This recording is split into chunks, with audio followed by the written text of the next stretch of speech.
የኢትዮጵያ ሕዝብ ታሪክ በአጭር ቃል የወጣ ከአለቃ ታዬ። ስለ ኢትዮጵያ ሕዝብ ዘር ከምን ትውልድ እንደሆነ ልዩ ልዩ አይነት ሕዝቦችን በውስጡ እንዳሉበት የሚያሳይ። የኢትዮጵያ ሕዝብና መንግስት በዋናው ነገር በአራት ክፍል ይከፈላል። ነገደ ኦሪት፣ ነገደ ካም ወይም ነገደ ኩሳ፣ ነገደ ሴም ወይም ነገደ ዮቅጣን እና ነገደ እስራኤል ናቸው። ይህን ስላልነ የህዝቡንና የመንግስቱን ዋና የሆነ አይነተኛውን ክፍል መናገራችን ነው እንጂ በዝርዝሩ ግን በየዘመኑ ከእስያ እየፈለሱ ወደ ኢትዮጵያ የገቡ ልዩ ልዩ አይነት ህዝቦች እጅግ ብዙዎች ናቸው። ከነዚህም በስማቸው የታወቁ በየወገናቸው በአምልኮ፣ በቋንቋ፣ በስርዓትም የተለያዩ ናቸው። ደግሞም ጥቂቶቹ ከምን ዘር እንደሆኑ የማይታወቁ በየጊዜው ገብተው የኋለኞች እያስለቀቋቸው በኢትዮጵያ ዳር ለዳር የሚኖሩ አሉ። እነዚህም በጣም ስማቸውና ነገዳቸው ያልታወቁ በመልካቸውና በግብራቸው የካም ዘሮች የከነዓን ልጆችን ይመስላሉ። 1. ነገደ ኦሪት። ከሁሉ በፊት አስቀድመው በመጀመሪያ ከእስያ ተነስተው ወደ ኢትዮጵያ የገቡ አገሪቱን ይዘው የነበሩ ነገደ ኦሪት የተባሉ ናቸው። የእነዚህም አባት በክብረ ነገሥት ከገጽ 40 እስከ 50 እንዳሳየን ከአዳም ልጆች አንዱ ኦሪ ወይም አራም የተባለውን እርሱ ከ1030 ዓመተ ዓለም ጀምሮ ከነ ልጆቹ 21 ነገስታት እስከ 2256 ዓመተ ዓለም 1285 ዓመት ማለት ነው በኢትዮጵያ ነገሱ። በመጨረሻው ንጉሳቸው በሶሊማን ታጊ ጊዜ በኖህ ዘመን በጥፋት ውሃ ተደመሰሱ፣ አለቁ። የዚህን ህዝብና ነገስታት ታሪክ በአዲሱ ክብረ ነገሥት ከገጽ 317 እስከ 333 ተመልከት። እነዚህ ህዝብ በማያ አይህ ከጠፉ ወዲህ የኢትዮጵያ አገር ምድርም ሁሉ ከጥፋቷ እስከ ባቢሎን ግንብ መፍረስ በቋንቋ ተለያይተው እስከ ሰዎች መበታተን 531 ዓመት ከስር ኢትዮጵያ ሰው የሌለባት ባዶ ነበረች።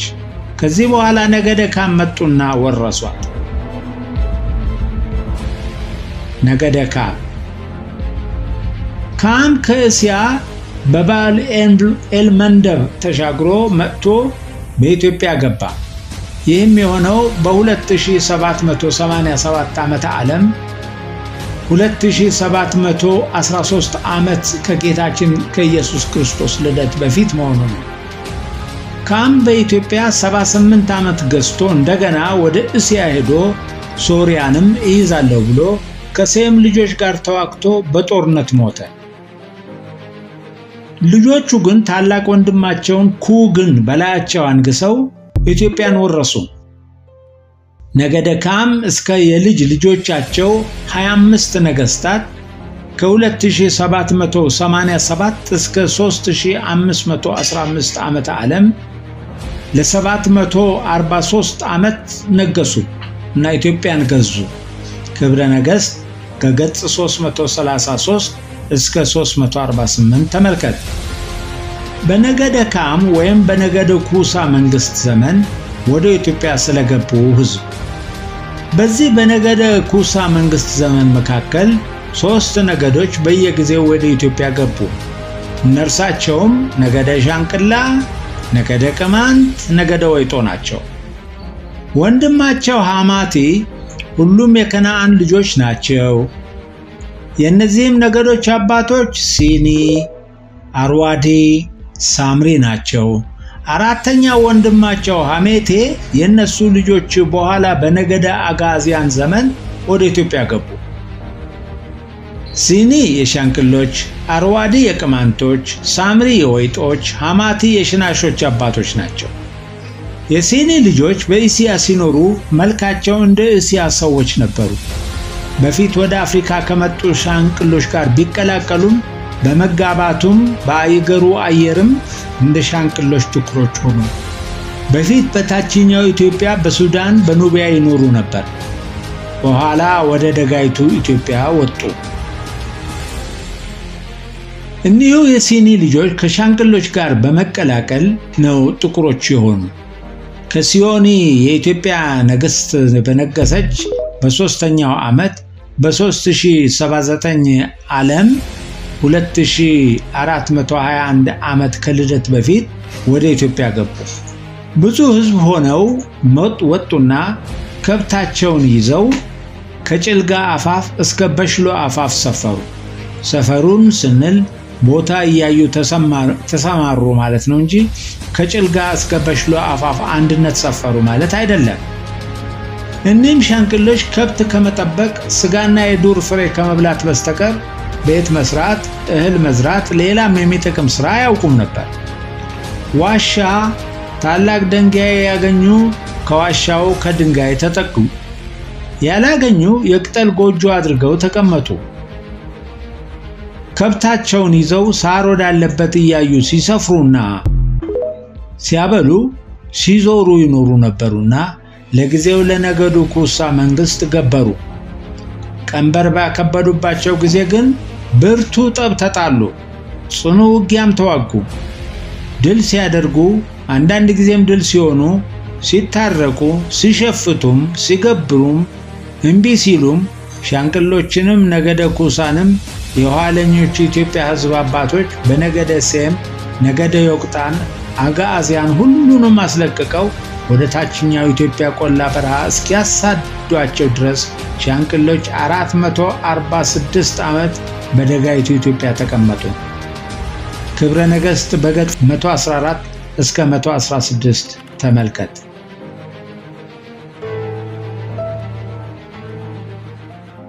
3 ነገደ ቅማንቶች። ሐር በነገሰ በ15 ዓመት በ3007 ዓመተ ዓለም እስከ 2410 ከልደት በፊት የአርዋዴ ልጅ የከነዓን የልጁ ልጅ አይነር የቅማንቶች አባት ከከነዓን አገር ተሰዶ ወደ ኢትዮጵያ ገባ። የከነዓን ልጅ አርዋዲ 7 ወለደ። ከሰባቱ አንዱ አይነር የተባለው ምሽቱን እንተላን ይዞ ከወንድሞቹ ተለይቶ ወደ ኢትዮጵያ ወጣ። 7 ወንድሞቹ ግን በእስያና በምድረ ግብፅ ተበታትነው ቀሩ። ወደ ኢትዮጵያ የመጣው አይነር በምድረ እስያ በከነዓን አገር ረሃብ በጸና ጊዜ ከወንድሞቹና ከወገኖቹ ተለይቶ ምሽቱን እንተላን ይዞ ወደ ኢትዮጵያ ወጥቶ ሰው ሳያየውና ሳያውቀው በከርከር ዱር በረሃ እንስሳ አድኖ የዱር ፍሬ ለቅሞ እየበላ ብዙ ዘመን ተቀመጠ። ሰው ሳያየውና ሳያውቀው ብዙ ዘመን በዱር ስለተቀመጠ የቅማንቶችን አባት እንጨት ወለደው፣ የእንጨት ፍሬ ነው፣ ከእንጨት የተገኘ ነው የሚሉ አሉ። ነገር ግን በዚህ ነገራቸው ከንቱ የሐሰት ተረት ያጫውታሉ እንጂ የእውነት ነገር አይደለም። የሰው ሁሉ ምንጭና አባት አዳም እንደሆነ መጽሐፍ ቅዱስ ይነግረናል። ዘፍጥረት 1 ከ27 እስከ 28፣ ምዕራፍ 4 5 1 እስከ 32 ተመልከት። ጥቂት ተማርነ መጽሐፍ መረመርነ የሚሉ ግን ስለ ቅማንቶች ትውልድ ሲተርኩ እንዲህ ይላሉ። በኢያሱ ወልደ ነዌ ዘመን ኢያሱንና የእስራኤልን አለቆች በቅርብ ሳሉ የሩቅ መስለው አታለው ያማሏቸው ሰብአ ገባኦን በእስራኤል ርስት መካከል ነበሩና መሐላ እንዳይፈርስባቸው ሳጣፏቸው ለሕዝብ ሳር አጫጅ እንጨት ለቃሚ ያደረጓቸው። ለልጅ ልጅ የእስራኤል ዘጎች ሆኑ። ኢያሱ ምዕራፍ 9 ቁጥር 3 እስከ 27 ተመልከት። ከዚህ በኋላ በሰሎሞን ጊዜ ቀዳማዊ ምኒልክ ወደ ኢትዮጵያ ሲመጣ አብረው የመጡ ናቸው። በጥንት ግብራቸው ንጉሥ በሚኖርበት ከተማ በዜግነት ሳር እያጨዱ እንጨት እየለቀሙ ኖሩ ሲሉ ይተርካሉ። በጎንደር ዙሪያ ዜጎች ሆነው ተሰሩም ይላሉ። ይህንንም በአፍ ብቻ ይተርካሉ እንጂ የተጻፈ ቁም ነገር ታሪክ የለውም። ይህ ሁሉ ግን ይወለደዋል ከተባለ ይመስለዋል ማለት አይገድምና ቀዳማዊ ምኒልክ የሰሎሞን ልጅ ከሆነ ሰብአ ገባኦንም የእስራኤል ዜጎች ከሆኑ ብሎ በምክንያት ነገር አስመስሎ ማጫወት ነው እንጂ ለልብ የሚረዳ እውነተኛ ታሪክ አይደለም። ምን ቢሉ እኒህ ቅማንቶች በአምልኮት በቋንቋም በወገን የተለዩ አረማውያን ሕዝብ ከቀዳማዊ ምኒልክ እስከ አጼ ፋሲል መንግስት 2779 ዓመት ያክል ሲቀመጡ ጎንደር ከተሰራ 284 ዓመት ነው። ከዚያ በፊት ከኢትዮጵያ ሀገሮች ነገስታት በሚከተሙበት አጠገብ የት ተሰርተው ነበር ብለን ለመጠየቅ ግድ ነው።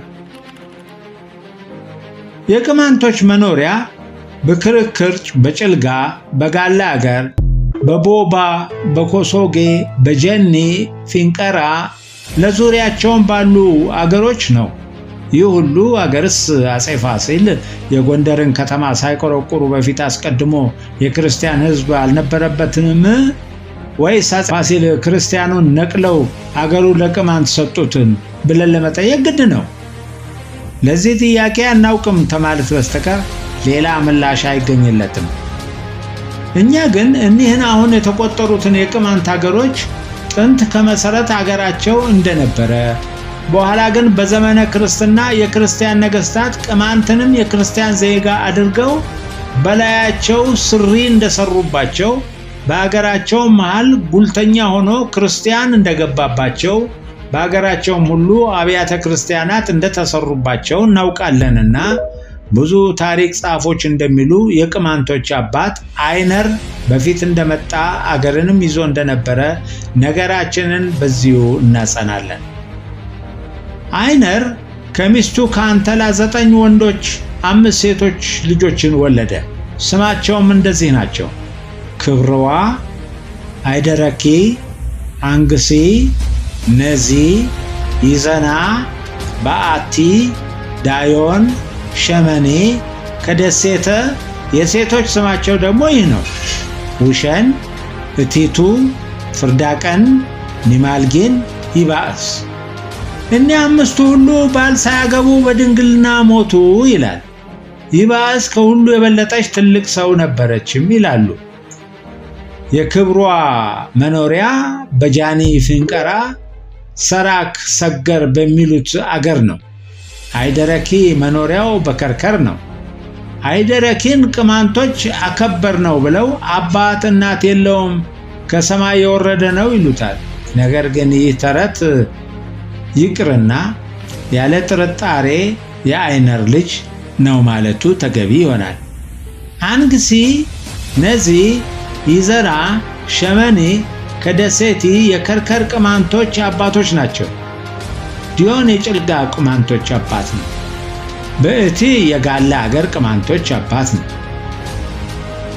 አንባቢ ሆይ ጋላ አገር ማለት ጋላ ቤት ሁሉ አይምሰልህ። በጭልጋና በጋባ አጠገብ ያለው አገር ነው። ተንከበሪ የበአቲ ልጅ በጋባ የሚኖሩ ቅማንቶች አባት ነው። የቅማንቶች ትውልድ ማዕረግና አምልኳቸው ስርዓትና ሕጋቸው እንዴት እንደሆነ በአዲሱ ክብረ ነገሥት ገጽ 116 እስከ 130 ተመልከት። 4 ነገደ ወይጦ ከኩሳ የልጅ ልጆች ሰባ አንደኛ የሚባል ንጉሥ በነገሰ በ15 ዓመት በ3140 ዓመተ ዓለም 2360 ዓመት ከልደት በፊት ነገደ ወይጦ ወደ ኢትዮጵያ ገቡ። ስማቸው በአባታቸው ስም ዋቶ ነው። ከዋቶ እያደረ ወደ ወይጦ ተመለሰ። ሰምሪ ዋቶን ወለደ። ዋቶ የወይጦች አባት ነው። መጀመሪያ በ3140 ዓመተ ዓለም በምስርና በሱዳን አገር ብርቱ ረሃብ ሆነ። የዛን ጊዜ የዋቶ ነገድ ወይጦች በአበያ ወንዝ ለወንዝ እየሄዱ አዞውን፣ ጉማሬውን፣ ይብራውን፣ ጋጋኖውን ሌሎችንም አሳውንም እየበሉ እስከ ኢትዮጵያ ወጡ። ተከፍለው በጣና ባህር ዙሪያ ተቀምጠው ተከፍለው ግን ወደ ከፋ ሄዱ። በጋላ አገርም ተቀመጡ።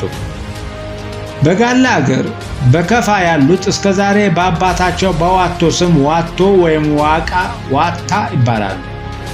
በጣና ባህር ዙሪያ ያሉት ግን በዘመን ብዛት ዋቶ ተለውጦ ወይጦ ተባሉ። ዳግመኛም በኋለኛው ዘመን ነገደ ዮቅጣን ወይም ነገደ አጋዚያን ወደ ኢትዮጵያ በገቡ ጊዜ ከሌላው ሕዝብ ተለይተው በአምልኮ የማይቀላቀሉ ያገኙትንም እንስሳ ርኩስና ቅዱስ ሳይሉ ሁሉን የሚበሉ እንደሆኑ አይተው እኒህ ምን አይነት ሕዝብ ናቸው ብለው ጠየቁ።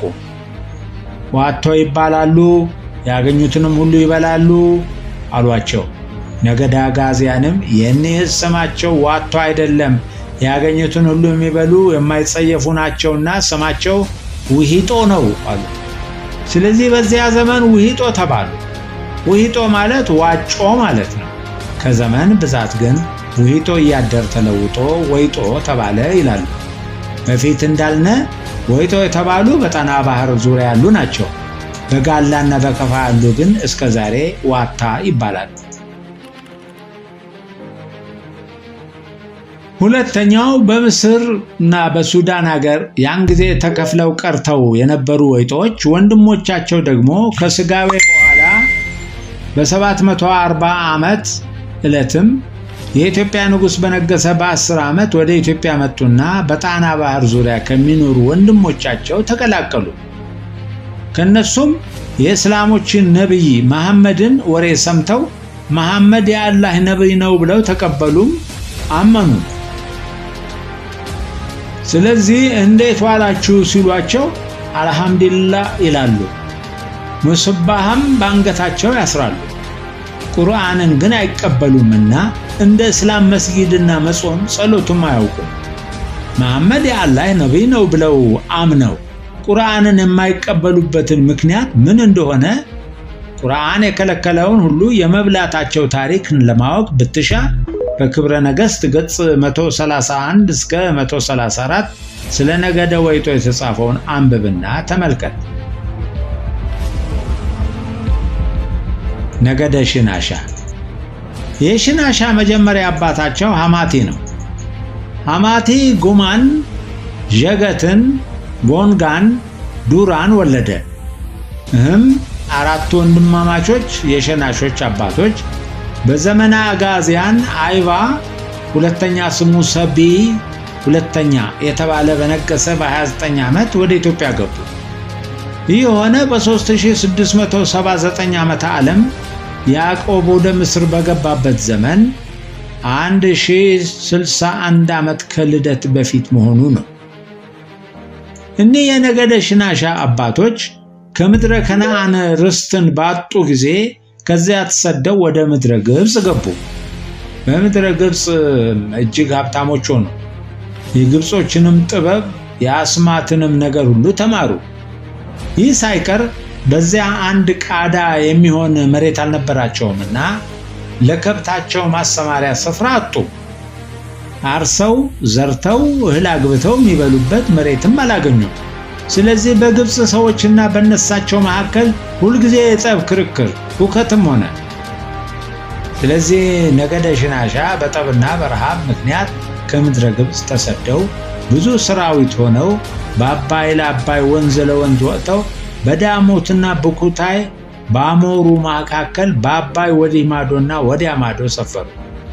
ከደጋው ኢትዮጵያ ተሰደው በአባይ ወንዝ ለወንዝ ከቆላው ተቀምጦ የነበረውን ሻንቅላ ተዋግተው ድል አደረጉትና አጠፉት፣ አገሩንም ያዙት። ከሞት የተረፈውን ሻንቅላ እስከ ዛሬ የልጅ ባሪያ አድርገው ገዙት። አገሩን አራቱ ነገድ ተከፋፍለው በየአባታቸው ስም ጠሩት። የጉማ ልጆች የተካፈሉትን አገር በአባታቸው ስም ጉማ አሉት። የዠገት ልጆችም በአባታቸው ስም ዠገት አሉት። የጎንጋ ልጆች በአባታቸው ስም ጎንጋ አሉት። በአገው ምድርና በእነርሳቸው መለያያ ባለው ታላቅ ወንዝ ዳር ያሉ የዱራ ልጆችም ወንዙን በአባታቸው ስም ዱራ አሉት። ይህም ዱራ የተባለ ወንዝ የአገው ምድርና የሽናሻ የሻንቅላ መለያያ ነው።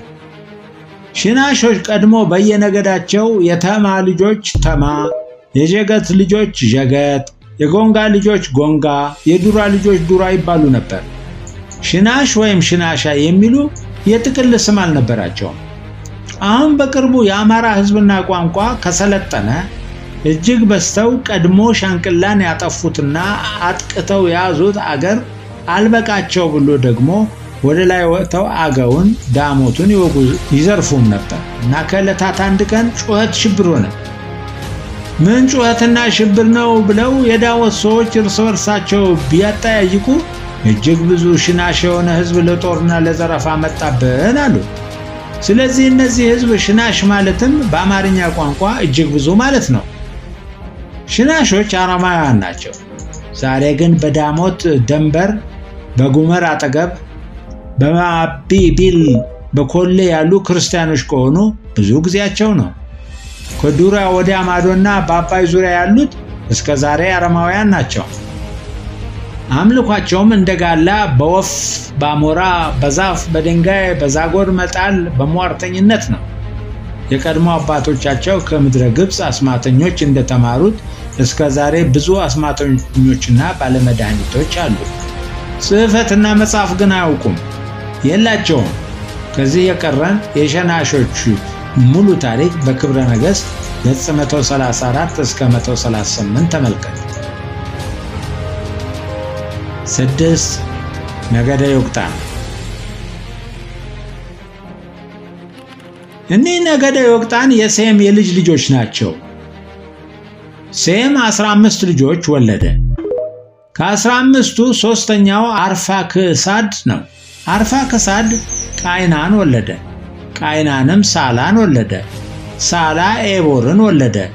ኤቦር ፋሌክንና ዮቅጣንን ወለደ።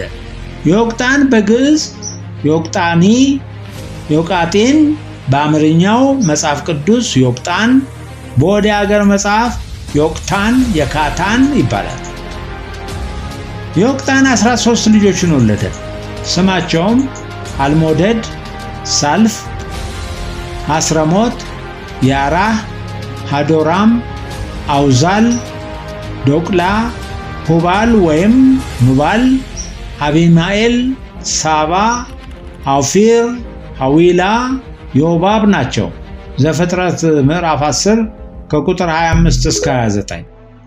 ስፍራውን በእስያ ምድር ከሜሻ እስከ ስፋር እስከ ምስራቅ ተራራ ድረስ ነው።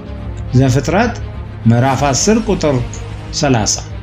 ከነዚህ ከ13ቱ የዮቅጣን ልጆች 5ቱ ሳባ፣ አውፌር፣ ሐዊላ፣ አባል፣ አቢማኤል ቦታ ባነሳቸው ስፍራ በጠበባቸው ጊዜ ከእስያ ተነስተው ብዙ ሰራዊት ሆነው ሲፈልሱ፣ ሲሄዱ፣ ሲጓዙ የመን ደረሱ።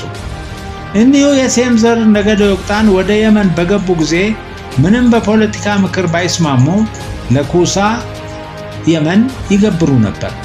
በኋላ ግን የኩሳ የመንን ደካምነት አይተው በተንኮልም በሌላም ጥበብም እርስ በርሱ አሸፍተው ከወገናቸው ያሮባ የሚባልም ብልሃተኛ ጀግና አንግሰው ለየመን ሁሉ ባለቤቶች ሆኑ። ከዚህ ነገድ በነገደ ካም መንግስት መጨረሻ በጲኦሪ አንደኛ ዘመን በነገሰ በ10 ዓመት በ3510 ዓመተ ዓለም በ5590 ዓመት ከልደት በፊት አጋዚያን ተባሉ።